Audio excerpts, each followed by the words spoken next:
আজকে ঘাটায় মোটর সাইকেলের জোয়ার উঠেছে। আজকে ঘাটাইলে লোকমান হোসেনের ঢেউ উঠেছে। আমরা যদি গাফিলতি না করি, লোকমান হোসেনের মোটর সাইকেলের পরাজয়ের কোনো কারণ নাই।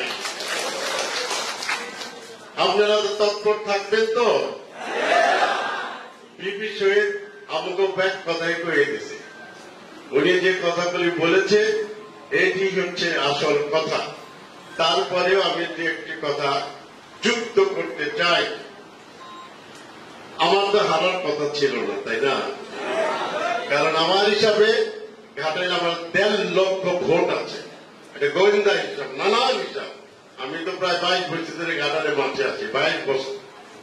মুরব্বীরা জানে মানুষের অন্তরে আছে, ভেতরে আছে। কেউ আমার দুইটা অসুবিধা ছিল। একটা হলো উনি নিশ্চিত বিজয়, আর হলো উনি জয়যুক্ত হইলে মন্ত্রী হবে। এই দুইটা প্রচার আমাকে হারাই গেছে। তাতে আমার শত্রু বাইরে গেছে বেশি। ঘাটাইলে শত্রু, ঘাটাইলে বাইরে শত্রু। কিন্তু আমি একটা কথা দিয়েছিলাম নির্বাচনের আগে, পরেও দিয়েছি। আমি জয়ী হই অথবা পরাজিত হই, ঘাটালের মানুষ আমাকে যেভাবে ভোট দিয়েছে, ভালোবাসা দিয়েছে, সম্মান দিয়েছে, ঘাটালের নেতা কর্মীরা যেইভাবে আমার জন্য কষ্ট করেছে, নির্বাচন পরবর্তী সময়ে তারা যেভাবে নির্যাতিত, লাঞ্ছিত, অবাঞ্ছিত হয়েছে, আমার এই জীবদ্দশায় আমি যতদিন বেঁচে আছি ঘাটালের মানুষের পাশ থেকে আমার সরার কোন সুযোগ নাই। আমরা আবার শুনছি এদের দেখা যাবে না, ভোট কেন্দ্রে ঢুকতে দেবে না, পা ভাঙ্গা দেবে। কেন রে বাবা? ইলেকশন আছে, জয় পরাজয় হবে। কারণটা কি? কারণটা হইল লোকমানের চারিদিকে জয়ের ঘোষণা। এই কারণেই তারা ভীত এবং যারা ভয় পায় তারা এইসব কথা বলে, তাই না? ভয় পায়। আর আপনাদের প্রতি একটা অনুরোধ, আপনাদের ভয়ের কোন কারণ আছে? আজকে সরকার প্রধানকে বিশ্বের সবচাইতে সাহসী নারী, বিশ্বের সবচাইতে অভিজ্ঞ নারী, বিশ্বের সবচাইতে মূল্যবান প্রধানমন্ত্রী বঙ্গবন্ধু কন্যা শেখ হাসিনা, তার পরিচয় কি? আওয়ামী লীগের সভাপতি। আজকে দেশকে চালাচ্ছে আওয়ামী লীগ। আপনারা কি করেন? আওয়ামী লীগ না বিএনপি? সব আওয়ামী লীগ। আমাদের ভয়ের কোন কারণ আছে? সুতরাং আপনাদের ভয়ের কোন কারণ নাই। 3টা জিনিস কিন্তু বাড়াইলে পারে, কমাইলেও কিন্তু কি? 3টা কি? এটা আহার, নিদ্রা, ভয়। আহার, নিদ্রা, ভয়। আমি আমার ওই বক্তৃতা অনেক কথা কইছি। ঘুরে দাঁড়ান, এইরা সব অপরাধী। অপরাধীরা পালিয়ে যাবে। এগুলো দেখলে আপনাকে ভয় দেখায়, এগুলো কোন পরিচয় আছে? এরা কোন অবস্থান আছে? এরা বলে কিশোর জ্ঞান। আপনার ভয়।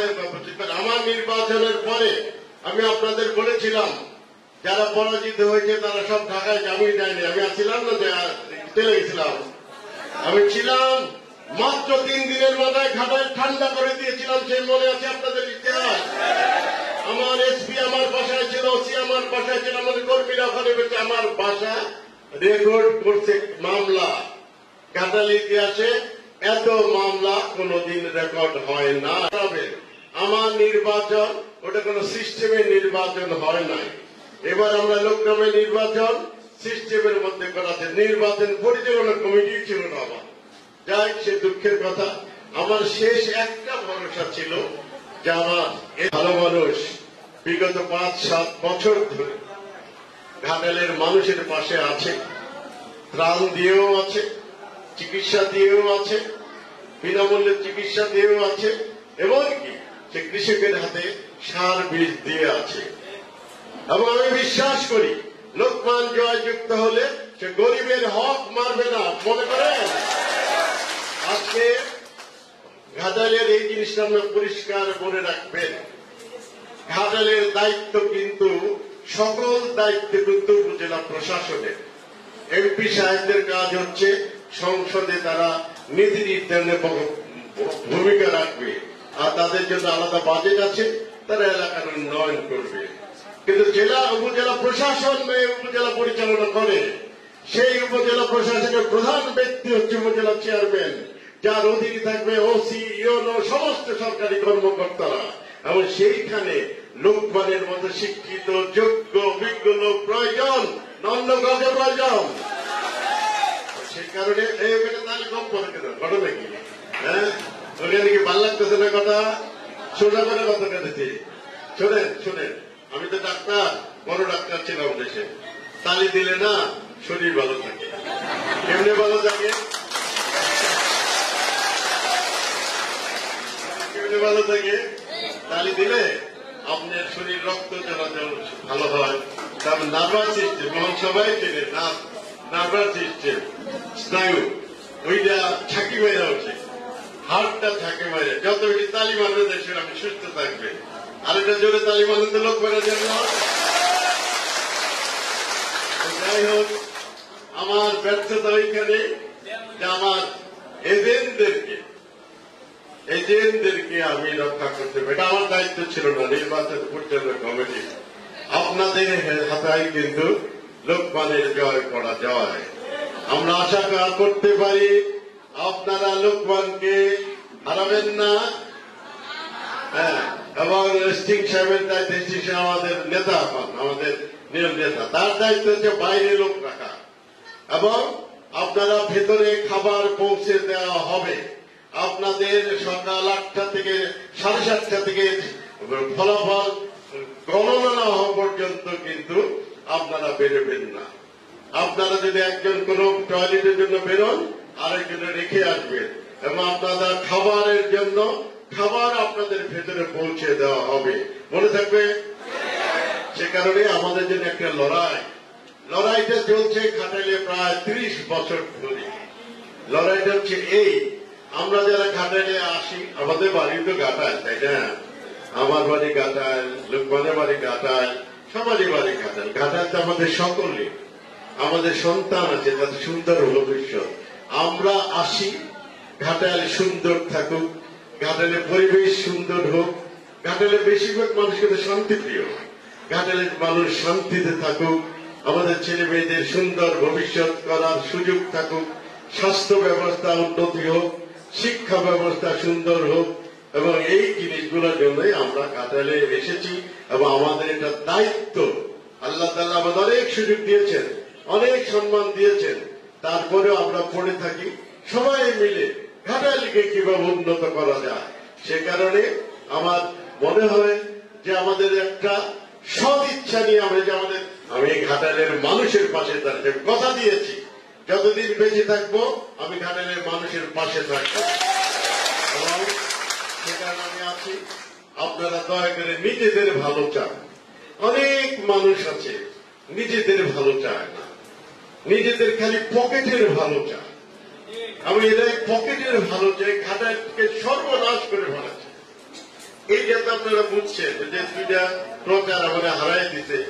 একজন আমি নিশ্চিত বিজয়, একটা মন্ত্রী হব, এই দুইটা ষড়যন্ত্রের জন্য অনেক বেশি কাজ করছে। আবার সাগর দিকে বিশাল মিছিল, এটা আমি যাই নাই, কে যে শহীদ শহীদ দেখতে যায় নাই, চাইছে তো আমারে, আর শহীদ দেখি সব পিছন দিকে চলে গেছে। শহীদ মনে করে না, নামে শহীদ পেলাম। তো আমরা আপনাদের পাশে দাঁড়াইয়া আপনাদের সুন্দর জীবনের স্বপ্ন নিয়ে কাছে আসছি, সুন্দর কি আপনাদের সন্তানদের সুন্দর ভবিষ্যতের স্বপ্ন নিয়ে আসছি। এবং আপনারা তো বিশ্বাস করেন, আমি তো জিতছিলাম নাকি, ভোটে কিন্তু জিতছিলাম, হারাই দিতে ষড়যন্ত্র, বিশ্বাসঘাতকতা। কিন্তু আমি জিততে মন্ত্রী হইতে হবে, এটা ভুল। আমি মন্ত্রী মানুষের ভাগ্য কোথায় যেত? আচ্ছা, ঘাটাইল বাংলাদেশের অন্যতম উপজেলা হইতো না? যাক, আমি হারছি, আমার দুঃখ তেমন নাই। আমার দুঃখ হয়েছে আমাদের নেতা কর্মীদের, যেদিন তারা নির্বিচারে বেড়েছে, আমি তাদের পাশে ছিলাম, আমি তাদের রক্ষা করেছি, আমি চিরকাল তাদের পাশে থাকবো। কিন্তু এরকমই একটি ইলেকশন আমার সামনে, আপনাদের ভবিষ্যৎ করার জন্য। লোকমান যদি ইলেকশন না করতে চাইলে কিন্তু তাদের করানো যেত না। লোকমান খুব ভালো আছে, ব্যবসা বাণিজ্য করে, টাকা পয়সা আছে, গাড়ি টাড়ি চালায়, অনেক ভালো আছে, ঢাকায় থাকে, মধ্যে দিনে টেলিভিশনে কথাবার্তা কয়, ভালোই আছে। কিন্তু লোকমান ঝুঁকিটা নিয়েছে, ঘাটালের একজন মানুষ হিসাবে, ঘাটালের মানুষের কল্যাণের জন্য, সে ঘাটালের মানুষের সুন্দর ভবিষ্যৎ গড়ার জন্য লোকমান আজকে এখানে এসেছে।